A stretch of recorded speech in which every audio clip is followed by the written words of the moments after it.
Welcome to the story behind the story, Episode 1, presented by Ace of Hearts-Storycast.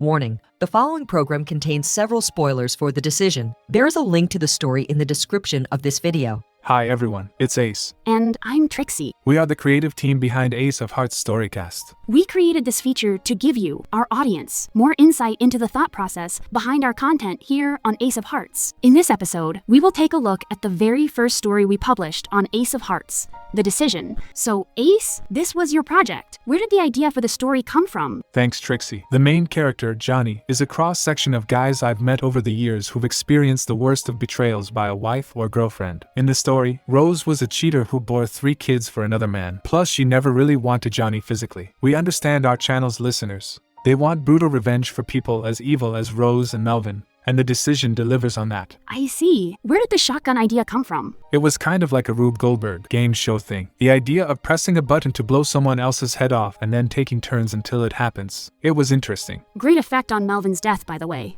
The way you blurred the shot, I kind of felt like I could see the aftermath of it, but in reality, I didn't see anything. Thanks, Trix. I knew we couldn't allow our viewers to see a dude getting his dome blasted off, but I wanted to convey the feeling of it. So did Mr. Bates help Johnny set all of that up? With the tubes? Not directly. He put Johnny in contact with the right people though. Rose and Melvin were both kidnapped and transported to Kansas City. That is where the tube experience happened. I personally think Johnny knew Melvin would crack under the pressure and punk out. Interesting thought. I kind of wondered what might have happened if they both had remained in the game. I'm thinking Johnny would have eventually had to choose who lived and who died. I think Melvin was always the one who would die. I think Johnny had a minuscule shred of humanity and compassion left for Rose. I mean, he did set her up for a new life. At the end of the day, the story is an interesting study in human nature. I agree. That's all the time we have for today's episode. We hope you enjoyed this closer look at the decision. Thanks for joining us, and please join us for our next episode of The Story Behind the Story. Please don't forget to subscribe, like, share, and follow Ace of Hearts Storycast.